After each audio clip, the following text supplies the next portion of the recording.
विषय ये है कि पंडित प्रदीप मिश्रा ये कह रहे हैं कि जो कटार होती है उसको लेकर चलने का समय है।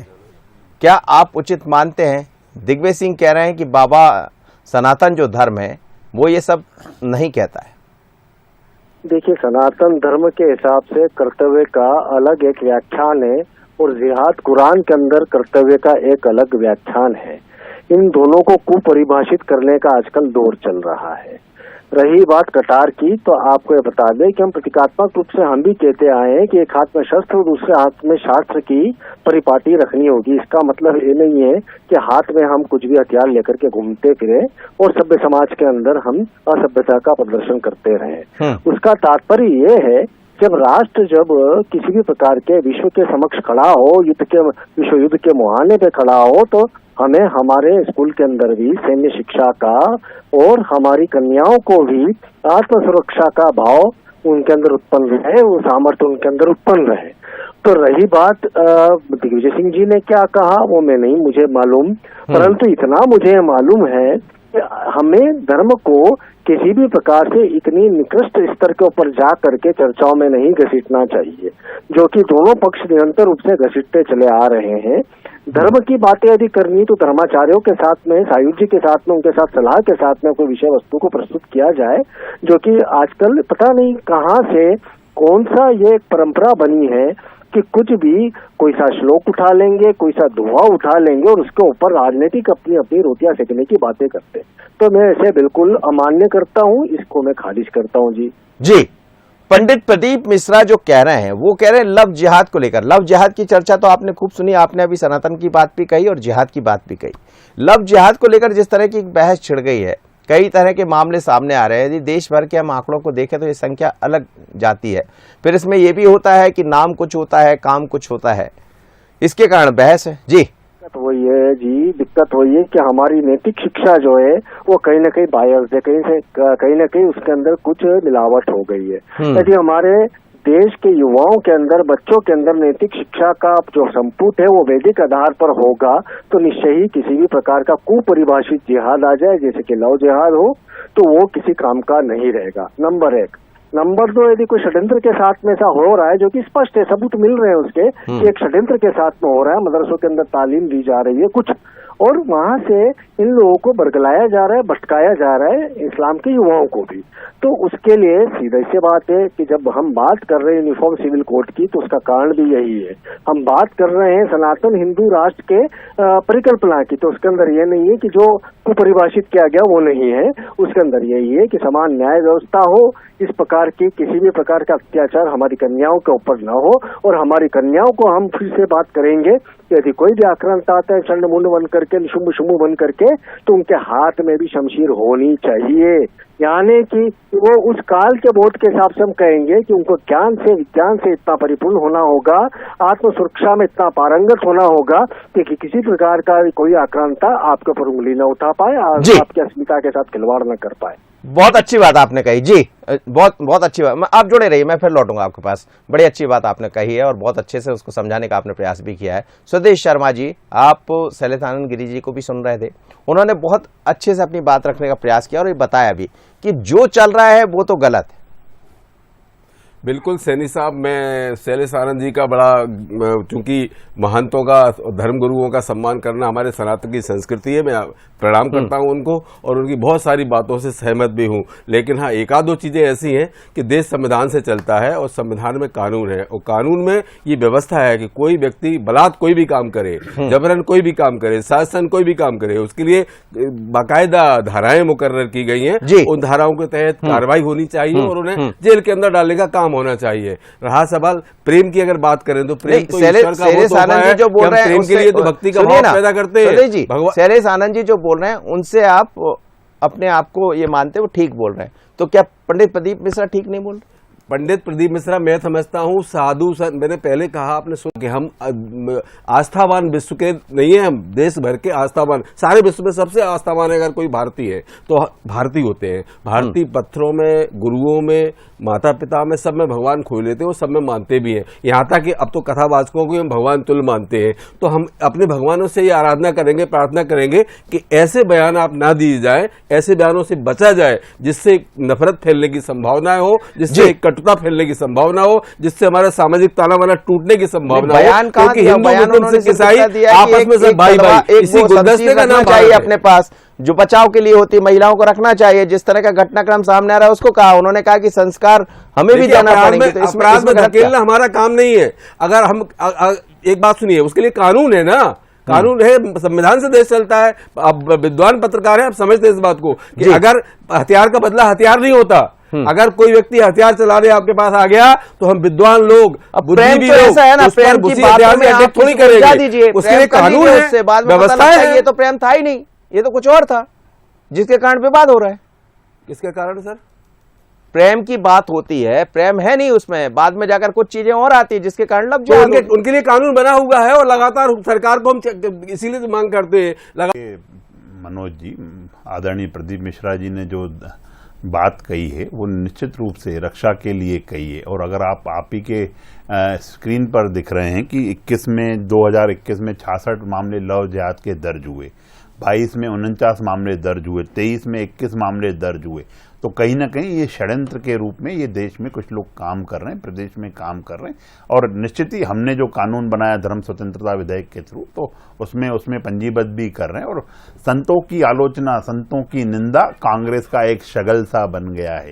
दिग्विजय सिंह, क्योंकि कांग्रेस के लोग ट्विटर के नेता हैं, फेसबुक के नेता हैं, व्हाट्सएप के नेता हैं, ये ट्वीट करके देश में ये सब चीजें फैलाने का काम। और दिग्विजय सिंह जी तो इसमें दिग्विजय सिंह जी तो शुरू से ही इस तरह के काम करते आए। रावलपिंडी का ब्रिज को वो भोपाल का ब्रिज बताने का काम करते हैं और आप भी लोगों ने भड़काने का काम, जागरूक करने का काम कर रहे हैं। ठीक है, स्वामी जी शैलेश आनंद गिरी जी, रास्ता क्या है इसका, रास्ता क्या है? दोनों तरफ से मैं आपसे समझना चाहूँ। जी, मैं एक बात समझना चाहता हूँ कि हम ठीक है, राजनीतिक दलों की आपस में चर्चा होती रहती है, प्रतिक्रिया चलती रहती है, किंतु हमारी एनआईए जो कहती है, हमारी जो राष्ट्रीय सुरक्षा एजेंसियां जो कहती है, इस राष्ट्र के अंदर जिस प्रकार से घुसपैठ के अंदर बढ़ोतरी होकर के उनको यहाँ का सिटीजन बनाने की, नागरिक बनाने की कवायदें हो रही हैं, इसके सबूत हैं। और उसके अलावा भी बहुत सारी ऐसी चीजें जो कि डेमोग्राफिक चेंज है, जनसंख्या का संतुलन बिगाड़ने के लिए हमारे सीमावर्ती राज्यों में भी हो रही है। तो कहीं न कहीं उसका असर जो है, बाहर के जो कट्टरपंथी इस्लामिक राष्ट्र हैं या अन्य धर्म के राष्ट्र हैं, उनका असर हमारे देश के केंद्रों तक में देखा जा रहा है। इसके ऊपर दोनों पक्षों को और हम सबको चिंतन करना बेहद आवश्यक है, क्योंकि हमारा युवा कमजोर मन का होता है, वो बाहर की खबरों को या बाहर के प्रचार को जल्दी समझ लेता है और इसे मान लेता है कि वो असुरक्षा में है। तो हमारे देश में कोई सा भी धर्म असुरक्षा में नहीं है जब तक कि हम बाहर के लोगों के प्रलोभन में न आए, नहीं उनके किसी भी प्रकार के उकसावे में आए। तो हमें ये चिंतन जरूरत से ज्यादा अब करने का समय आ चुका है, क्योंकि राष्ट्र उस महान के ऊपर खड़ा हुआ है। जी चलिए, आपने बहुत महत्वपूर्ण बात कह दी शैलेश जी कि चिंतन तो करना चाहिए और चिंतन से ही किसी चिंता का अंत होता है। जब आप किसी चिंता पर चिंतन करेंगे तो फिर एक रास्ता निकल आता है। अब रास्ता क्या होगा ये समझ आएगा, लेकिन ये बहस गर्म होती रहेगी। आप सभी मेहमानों को बहुत धन्यवाद शैलेश जी, आप जुड़े, साथ ही दुर्गेश जी। पीएफआई को समझाई, सिमी को समझाई, आपको बस आदत बन गई है सनातन का अपमान करने की, सनातन धर्म पे हमला करने की। मामले में कांग्रेस ने पलटवार करते हुए इसे प्रदेश का सद्भाव बिगाड़ने की कोशिश करार दिया है। और फिर नरोत्तम मिश्रा जी जो स्वयं पंडित हैं, उन्हें ये बताना चाहिए कि आज हर पूजा, हर धर्म में, हर धार्मिक क्रिया में ये नारा जो है जनता से क्यों लगवाया जाता है। और अगर लगवाया जाता है तो फिर जो है कथाओं में भी यही नारा लगना चाहिए, विश्व का कल्याण हो गया है। उन्होंने लव जिहाद, धर्मांतरण और हिंदू राष्ट्र पर अपनी बेबाक राय रखी। ये गलत हो रहा है, लव जिहाद भी गलत है, धर्मांतरण भी गलत है, और दोनों पर अंकुश लगना चाहिए। ये हिंदू राष्ट्र में, लेकिन हमारा संविधान कहता है कि धर्मनिरपेक्ष। नहीं, ऐसे नहीं, वो आपने पढ़ा नहीं। सेकुलरिज्म का अर्थ कभी धर्मनिरपेक्ष नहीं होता, पंथ निरपेक्ष होता है। हमारा राष्ट्र किसी पंथ पर आधारित नहीं होगा, धर्म पर आधारित तो होगा ही, तभी तो धर्म चक्र परिवर्तना है। ये तो धर्म तत्व क्या अर्थ होता है आप बताइए? सुप्रीम कोर्ट का यही तो लोगन है। ताजा बात आज हमारे साथ है महामंडलेश्वर हैं श्री पंच दशानाम जूना अखाड़ा से। आपका भी बहुत स्वागत है चर्चा में। आरपी सिंह साहब हमारे साथ कांग्रेस प्रवक्ता जुड़े हैं, आपका भी बहुत स्वागत है। और जल्द ही हमारे साथ मौलाना गाजी भी जुड़ेंगे। ऐसी चीज जो हमारे संविधान के खिलाफ है, संसदीय व्यवस्था के खिलाफ है, उसमें सीधा सीधा कानून का प्रावधान है। और ये बार बार हिंदू मुस्लिम करके जिस प्रकार से मध्य प्रदेश की जो सरकार है, जिसका रिपोर्ट कार्ड पूर्ण रूप से फेल है, वो बच्चियों को, युवतियों के लिए, महिलाओं के लिए जागरूक कर रहे हैं लव जिहाद जैसे, अधर्मांतरण जैसे मामले पर, उस पर भी दिक्कत होनी चाहिए क्या कांग्रेस को? नहीं, कि कभी किसी प्रकार की कोई दिक्कत कांग्रेस को नहीं रही। और बार बार से नरोत्तम मिश्र जी स्वयं की प्रासंगिकता खो गए हैं। वो कहीं ना कहीं दिग्विजय सिंह जी का सहारा लेके अपनी राजनीति चमका रहे हैं। इससे अधिक थोड़ा वक्त दीजिएगा पूरी बात रखने का। कांग्रेस के प्रवक्ता कह रहे हैं कि मुद्दों से ध्यान हटाने के लिए इस तरह की बात की जा रही जी। अब बवाल किसने खड़ा किया? दिग्विजय सिंह ने। अब आप देखें कि दिग्विजय सिंह बयान देते हैं और कांग्रेस मुद्दों से भटकाने का आरोप भाजपा पे लगाती है। अब आप देखें प्रदीप मिश्रा जी ने जो बात कही, तो प्रदीप मिश्रा जी कोई भारतीय जनता पार्टी के सदस्य तो है नहीं, साधु संत है, कथावाचक है, जिनका सम्मान है। यदि वो बेटियों को जागरूक करने की बात कर रहे हैं, उनके संस्कार की बात कर रहे हैं, उन्हें आत्मरक्षा की बात कर रहे हैं, तो पेट में दर्द किसके हो रहा है? कांग्रेस के। क्यों हो रहा है? क्योंकि कांग्रेस सनातन धर्म विरोधी है, धर्म विरोधी है। आप यहाँ पे चिंता व्यक्त कर रहे थे, पश्चिम बंगाल से लेकर देश भर, महाराष्ट्र में जो रामनवमी के जुलूस पर जिन लोगों ने पत्थर फेंके थे, उन्हें निर्दोष बच्चे बता रहे थे। ये जो बटाला इनकाउंटर पे आंसू आ चुके हैं, जो शहीद मोहनचंद शर्मा की शहादत का, पहले मेरी पूरी बात, ये मोहनचंद शर्मा की मजाक उड़ाने वाले लोग हैं, ये जाकिर नाइक को शांति दूत बताने वाले लोग हैं, ये ओसामा जी और हाफिज साहब बोलने वाले लोग हैं। रिक्वेस्ट है आप दोनों से। स्वामी जी हमारे साथ हैं, उनको भी चर्चा में शामिल कर लेने दीजिए जी। आ रहा हूं फिर मैं आपके पास, आ रहा हूं आरपी सिंह साहब, आ रहा हूं दोबारा। आरपी सिंह साहब आ रहा हूं। स्वामी शैलेशानंद गिरी जी, सर मैं आ रहा हूं, 1 मिनट नहीं 2 मिनट लीजिएगा, 2 मिनट लीजिएगा आप। शैलेशानंद महाराज जी, अवेयर किया जाए अगर बच्चियों को, युवतियों को, महिलाओं को, इसमें कोई आपत्ति होनी चाहिए क्या? फिर चाहे वो पंडित प्रदीप मिश्रा अवेयर करें, या फिर पंडित धीरेन्द्र शास्त्री अवेयर करें, राम भद्राचार्य जी अवेयर करें, रविशंकर जी अवेयर करें, या फिर स्वामी शैलेशानंद गिरी जी भी अवेयर करें, कोई दिक्कत होनी चाहिए क्या किसी दल को, किसी नेता को? हकीकत में कोई भी स्वामी अवेयर करे, किंतु स्वामी को इनको पूरी तौर पर सुनना होगा। दिक्कत कहाँ है? आज के इस राजनीतिक कलुषित परिवेश में हमें कोई सुनना नहीं चाहता, हमें तक को सलाह देने के लिए आतुर दिखता है। हम बात करते हैं एक हाथ में शास्त्र की, दूसरे हाथ में शस्त्र की, तो उसका तात्पर्य यह नहीं है कि हमारे यहाँ के युवा सड़कों पर निकल करके हाथ में हथियारों की प्रदर्शनी करें। उसका तात्पर्य यह होता है कि जब हमारा भारतवर्ष निरंतर रूप से विश्व जो है, भारतवर्ष ही नहीं, एक युद्ध के मुहाने पे खड़ा है, दूसरी ओर भारतवर्ष के अंदर सनातन जब कहीं ना कहीं से चुनौती प्राप्त कर रहा है, तो दोनों स्थितियों के अंदर हमें ज्ञान से भी परिपूर्ण होना होगा, हमें हमारी आत्म सुरक्षा से भी परिपूर्ण होना होगा। तो यदि कोई भी कथावाचक, संत, साधु कोई बात करता है, तो उसकी पूरी बात को समझना और उससे पूछना आवश्यक है। तो ये हमारे यहाँ नहीं हो पा रहा है। बहुत तत्पर से प्रतिक्रिया आ जाती है, क्योंकि क्रिया करने की चेष्टा करने वाला समाज अब बचा नहीं। वो सिर्फ और सिर्फ 99% जो राजनीतिज्ञ है या प्रतिक्रियाएं करते हैं, क्रिया नहीं करते, जो कि सृजनात्मक होनी चाहिए। हम यदि कर्म करेंगे तो ज्यादा बेहतर है। हमारे राष्ट्र की सुरक्षा के लिए तो हम बात कर रहे हैं। यदि कोई भी व्यक्ति यदि बात कर रहा है, तो यह बात करके पूछना चाह रहा है कि यदि हमारे यहाँ की डेमोग्राफी चेंज करी जा रही है, तो किस षड्यंत्र के तहत करी जा रही है? डेमोग्राफी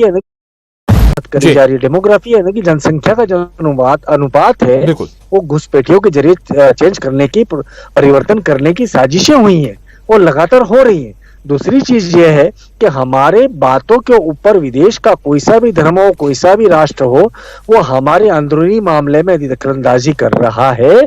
तो हम सभी को मिलकर के, हिंदू, मुस्लिम, सिख, ईसाई, ये जितने राजनीतिक दल है, सामाजिक संगठन है, उनको इस चीज की अवेयरनेस रखनी होगी, जागृति रखनी होगी कि एक वैश्विक षड्यंत्र है प्रत्येक राष्ट्र के ऊपर आधिपत्य जमाने का।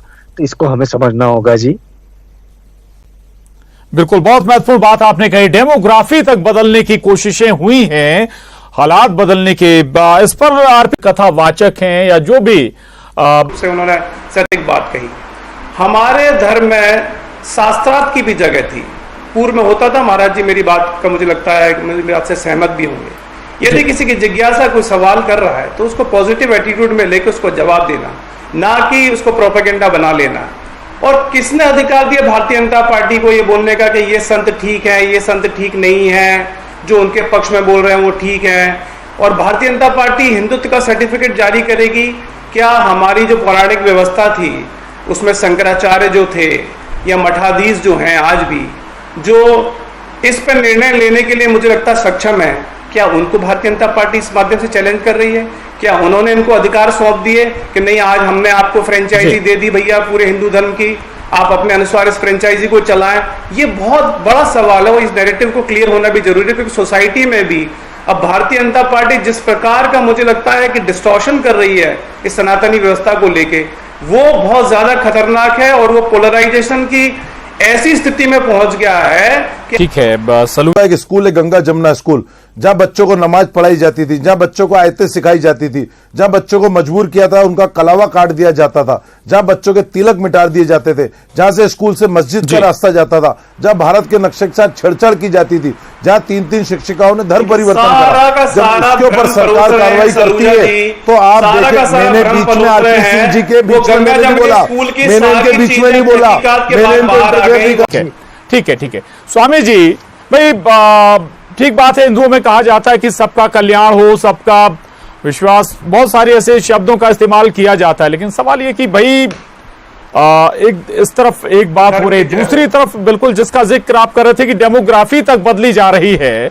दूसरी तरफ नाम बदल कर, हिंदू नाम रखकर, हाथों में कलावा पहनकर अगर हिंदू युवतियों को, हिंदू छात्राओं को निशाना बनाया जा रहा है, तो भाई उस पर तो सियासत से कम बचना चाहिए। सब, हर व्यक्ति को कम से कम इस पर अपनी राय स्पष्ट रखनी चाहिए। जी देखिए, दोनों दलों से मेरा एक निवेदन शुरू से रहा है और मैं आज भी करना चाहूंगा कि एनआईए की रिपोर्ट्स के ऊपर तो दोनों को भरोसा करना पड़ेगा। नेशनल इंटेलिजेंस जो है, हमारी राष्ट्रीय सुरक्षा जो है, उनकी जो रिपोर्ट्स है, उनकी रिपोर्ट्स को हमें सोचना पड़ेगा कि किस प्रकार से हमारे यहाँ पर घुसपैठिए आ करके 10, 12, 15 हजार के अंदर अपनी सिटीजनशिप हासिल कर लेते, नागरिकता हासिल कर लेते।